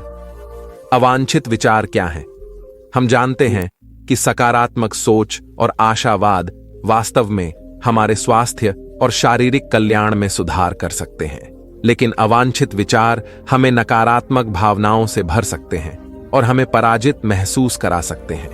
वे हमें अतीत में उलझाकर या भविष्य के बारे में चिंतित महसूस कराकर वर्तमान क्षण से दूर ले जाते हैं। अवांछित विचारों के साथ हम नकारात्मक आत्मचर्चा से जूझ सकते हैं, क्योंकि हम गर्म आत्मविश्वास महसूस करते हैं, अधिक आत्मसंदेह करते हैं और हमारा आत्मसम्मान कम होता है। कभी कभी यह नकारात्मक विचार स्वतः स्फूर्त लग सकते हैं। शायद किसी बात में आपको किसी ऐसे दोस्त की याद दिला दी हो जिसे आपने खो दिया हो, या कोई अवसर चूक गया हो। उस समय आपके अवांछित विचार आपके काम को नुकसान पहुंचा सकते हैं या आपको कुछ नया करने से रोक सकते हैं। और अगर आप अपने मानसिक स्वास्थ्य से जूझ रहे हैं तो यह और भी बुरा हो सकता है। शोध से पता चला है कि अवसाद अधिक नकारात्मक विचार पैदा करता है, जिससे आपके अपने मन को नियंत्रित करना कठिन हो जाता है। अगर हम अपने विचारों पर नियंत्रण पाने के लिए प्रयास नहीं करते हैं तो हमारे अवांछित विचार हमारे समग्र स्वास्थ्य पर नकारात्मक प्रभाव डाल सकते हैं। अगर आपको लगता है कि अवांछित विचारों से जूझने वाले आप अकेले नहीं हैं, तो आप अकेले नहीं हैं। बैटर में हमारे कोच स्वास्थ्य के निर्माण की दिशा में काम करते समय सहायता और मार्गदर्शन प्रदान करते हैं। अवांछित विचारों से दूर अपने मन पर नियंत्रण पाना सीखना आसान नहीं है। इसके लिए कड़ी मेहनत और भरपूर ध्यान की आवश्यकता होती है। कुछ दिनों में आपके अवांछित विचार आप पर भारी पड़ सकते हैं, लेकिन महत्वपूर्ण बात यह है कि आप इस विचार से बचें। क्या आप अपने मन को नियंत्रित कर सकते हैं? क्योंकि आप निश्चित रूप से कर सकते हैं। माइंडफुलनेस मेडिटेशन और श्वास व्यायाम का अभ्यास करें। अपने आत्म संवाद में अपमान के स्थान पर सकारात्मक कथनों को शामिल करें। अपने दिमाग को शांत करने के लिए दिन में कुछ समय रुके। नकारात्मक विचारों को जन्म देने वाली चीजों से बचें, जैसे सोशल मीडिया पर स्क्रॉल करना। यदि आप भ्रमित हैं, यह अनिश्चित है कि कैसे सोचें, तो अपने अवांछित विचारों जैसे चिंतन या बुरे रवैये का कारण बनने वाले पैटर्न की पहचान करने के लिए बेहतर आत्म जागरूकता विकसित करें। अपने भीतर के आलोचक को चुनौती देने और परिस्थिति के प्रति अपने दृष्टिकोण को बदलकर अधिक सकारात्मक बनने का प्रयास करें। सुनिश्चित करें कि आप व्यायाम करने के बाद या तनावपूर्ण दिन में अपने दिमाग को ठीक से आराम दें। अपने विचारों को डायरी में लिखें और उन्हें बाहर निकाल लें तथा अपनी भावनाओं को व्यक्त करें। सहायता के लिए किसी चिकित्सक, जीवन प्रशिक्षक या किसी विश्वसनीय मित्र या प्रियजन सीख है कि अपने विचारों को स्वीकार करना ठीक है, लेकिन उन विचारों को छोड़ दें जो आपके उद्देश्य की पूर्ति नहीं करते। नकारात्मक निराशावादी लोगों की बातें सुनना बंद करें और उनकी पर ध्यान न दें। जब आप अवांछित विचारों से अभिभूत हो जाए तो सकारात्मक कल्पना का अभ्यास करें। अपना ध्यान भटकाया, चाहे वह किसी दोस्त को कॉल करना हो, कोई शो देखना हो या टहलने जाना हो। कुर्सी पर आराम करती महिला अपने मन को कैसे नियंत्रित करें? अपने मन पर नियंत्रण रखना क्यों महत्वपूर्ण है? अपने मन पर नियंत्रण रखने से हमें अपने अल्पकालिक और दीर्घकालिक लक्ष्यों को प्राप्त करने में मदद मिलती है। यह हमें एक स्पष्ट आत्मविश्वासी विकास मानसिकता के साथ पेशेवर और व्यक्तिगत रूप से अपने दिन गुजारने में मदद करता है। जब हमारे मन पर आक्रमण हो रहा हो तो अपने लक्ष्यों को प्राप्त करना कठिन हो जाता है, विशेषकर तब जब आक्रमण हमारे भीतर से हो रहा हो। ये हमले हमारा ध्यान भटका सकते हैं, हमें खुद पर संदेह करवा सकते हैं और हमारी प्रगति को पटरी से उतार सकते हैं। लेकिन आप जिस चीज पर ध्यान देते हैं उसका असर आपके जीवन पर पड़ता है। अगर आप अपने नकारात्मक विचारों को दूर करना सीख जाते हैं तो आपके लिए सकारात्मक सोच बनाए रखना आसान हो जाएगा। नकारात्मक सोच से बचने पर अपना ध्यान केंद्रित करने की कोशिश करें। अधिक केंद्रित मानसिकता के साथ जो अवांछित विचारों से दबी हुई नहीं है, हम वह हासिल कर सकते हैं जिसे हम हासिल करना चाहते हैं। कभी कभी हमें अपने मन को उन विचारों से दूर रखना पड़ता है जो सकारात्मक लगते हैं, लेकिन वास्तव में हमें किसी नकारात्मक या परेशान करने वाली चीज की ओर ले जा सकते हैं। अपने परिवेश के बारे में यथार्थवादी होना और स्वस्थ आशावादी होना महत्वपूर्ण है। बहुत ज्यादा सकारात्मक होना इस हद तक कि यह विषाक्त हो जाए हमारे दिमाग के लिए भी अच्छा नहीं है। इसे पहचानने और नियंत्रित करना उतना ही महत्वपूर्ण है जितना कि अपने अवांछित विचारों को प्रबंधित करना। अपने मन को नियंत्रित करने के क्या लाभ है? अपने विचारों पर नियंत्रण रखने से आपको कई अलग अलग लाभ मिलते हैं जो आपके जीवन के हर पहलू को प्रभावित करते हैं। हमारा मानव मस्तिष्क पेशेवर और व्यक्तिगत दोनों तरह से कड़ी मेहनत करता है, इसलिए अपने मन को नियंत्रित करने के लाभ बहुत दूर तक फैले हुए हैं। अपनी भावनाओं को स्वस्थ तरीके से नियंत्रित करने में सक्षम होने से हमें अपने कार्यों को नियंत्रित करने में मदद मिलती है। हम हर दिन कई तरह की भावनाओं को महसूस करते हैं और उन्हें व्यक्त करना महत्वपूर्ण है, लेकिन नियंत्रण छोड़ना सीखना भी महत्वपूर्ण है और यह हमें उन विचलित करने वाले या अवांछित विचारों से छुटकारा पाने में मदद करेगा। अपने मन को नियंत्रित करने से आपको 8 लाभ मिल सकते हैं। आप अपने रिश्तों में सीमाएं तय करना जानते हैं, क्योंकि आप जानते हैं कि आपको क्या चाहिए और क्या चाहिए। आपके विचार अधिक उद्देश्यपूर्ण और सार्थक हैं। आप जीवन में अधिक स्वस्थ और खुशहाल जीवन विकसित कर सकते हैं। आप अपने सामने आने वाली किसी भी चुनौती पर रचनात्मक प्रभावी तरीके से विजय प्राप्त कर सकते हैं। निर्णय लेने के मामले में आपके पास अधिक अंतर्दृष्टि है, में आत्म जागरूकता की भावना अधिक होती है। आप रात को बेहतर नींद लेते हैं क्योंकि आपका मन शांत रहता है। आप अपने विचारों के प्रति सजग हैं, चाहे वे सकारात्मक या नकारात्मक। हम कई स्थितियों में सावधान और नियंत्रण में रहने का अनुभव कर सकते हैं।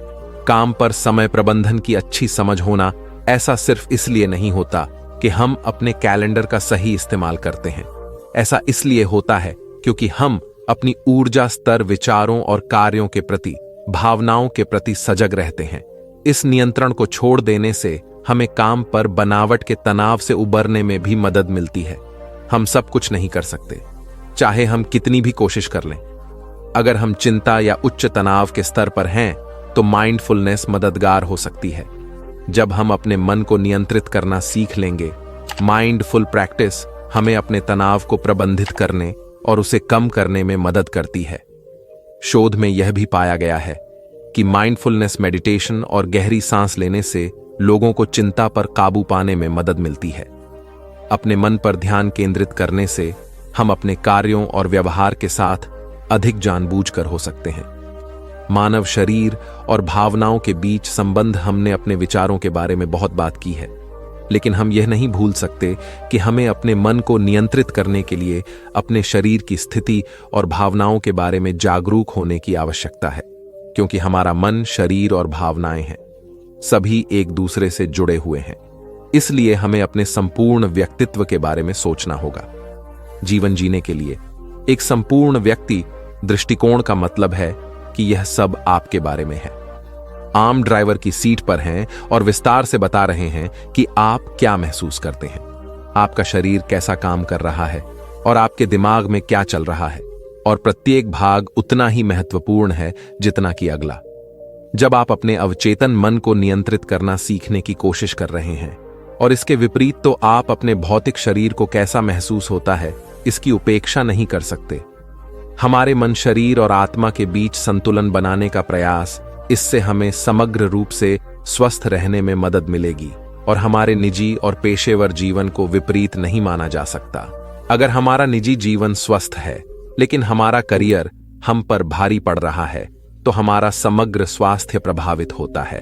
अपने करियर में सफल होने के लिए यह भी जरूरी है कि हम रात को ठीक से सोए हुए संतुलित भोजन करें और सामाजिक संबंध बनाया है। अगर आप किसी एक क्षेत्र की उपेक्षा कर रहे हैं क्योंकि वह महत्वहीन लगता है, तो आप अपना जीवन में ही बदल सकते हैं। आप एक संपूर्ण व्यक्ति हैं और आपको अपने पूर्ण स्व का ध्यान रखना चाहिए। याद रखें, आप अपने मन के मालिक हैं, जैसा कि संपूर्ण व्यक्ति दृष्टिकोण बताता है। अपने आप को यह याद दिलाना महत्वपूर्ण है कि आप नियंत्रण में हैं। कोई और आपको यह नहीं बता सकता कि आपको क्या सोचना चाहिए या क्या नहीं। इसलिए यह आप पर निर्भर है कि आप क्या काम करते हैं। कभी कभी अपने अवांछित चारों को चुनौती देना और उन्हें दूर करने के लिए आवश्यक कड़ी मेहनत करना कठिन हो सकता है, लेकिन बहादुर बनकर और अब भी नकारात्मक विचारों से निपटना भविष्य में स्वस्थ, अधिक सकारात्मक सोच के लिए जगह बनाएगा। आप तय करते हैं कि आपके मन में कौन से विचार आते हैं और आप उनसे कैसे बातचीत करते हैं। भविष्य में अपने आप से पूछें, क्या आप अपने मन को खुद पर नियंत्रण करने देंगे? आप अपने मन को नियंत्रित करना सीखने की दिशा में काम करेंगे।